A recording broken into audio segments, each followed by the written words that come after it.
여러분 안녕하십니까?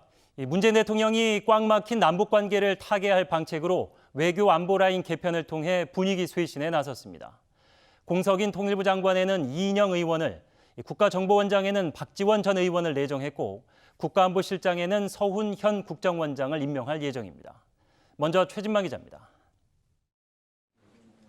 문재인 대통령은 공석인 통일부 장관 후보자에 이인영 국회의원을 내정했습니다. 4선 국회의원을 지내면서 남북관계에 대한 풍부한 경험과 전문성을 갖췄다는 평가입니다. 남북관계를 창의적이고 주도적으로 풀어나감으로써 남북 화해 협력과 한반도 비핵화라는 국정과제를 차질 없이 추진할 적임자입니다. 외교안보 투톱 모두 새롭게 진용을 갖춥니다.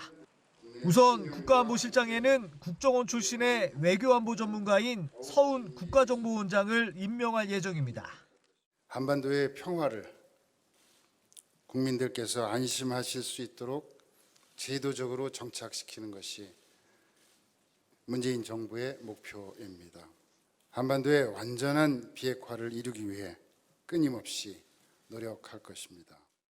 서훈 원장의 수평이동으로 공석이 된 국가정보원장 자리에는 박지원 전 의원이 내정됐습니다. 박 내정자는 2000년 남북 정상회담 합의를 이끌어내는 데 기여하고 북한에 대한 전문성이 높다고 청와대는 밝혔습니다. 대통령 외교안보 특별보좌관에는 임종석 전 대통령 비서실장과 정의용 안보실장이 임명될 예정으로 기존보다 한 자리가 더 늘었습니다.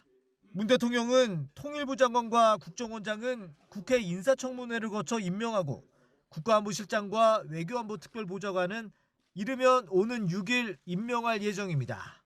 OBS 뉴스 최진만입니다.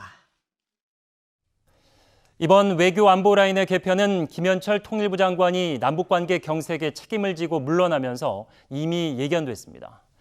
하지만 김대중 정부 당시 대북 특사를 맡았던 박지원 전 의원을 국정원장에 발탁한 건 파격으로 받아들여지는데요. 추진력을 갖춘 정치인과 대북 전문가들을 중용해 임기 후반기 남북관계에 돌파구를 마련하겠다는 문 대통령의 강한 의지가 읽힙니다. 계속해서 배혜수 기자입니다.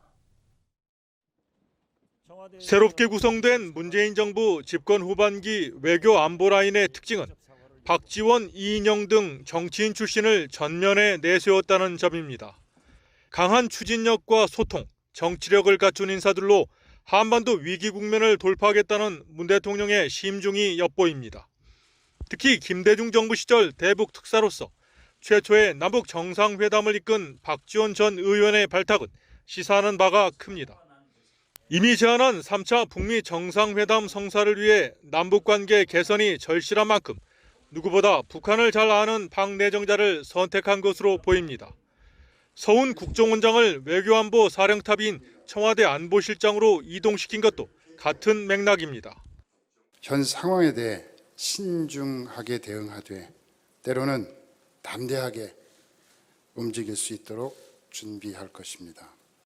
임종석, 정의용 전현직 두 참모를 외교안보특보에 임명한 것도 각각 북한과 미국을 염두에 둔 보석으로 풀이됩니다. 외교안보 라인 전면 개편으로 북한의 관계 개선에 메시지를 보낸 문 대통령은 이제 코로나 방역 등 남북 독자 협력 사업에 속도를 낼 것으로 보입니다. 북한이 호응할지는 조만간 방한 예정인 비건 미 국무부 부장관의 접촉 시도에 대한 북한의 반응에서 가늠할 수 있을 전망입니다. OBS 뉴스 배혜수입니다.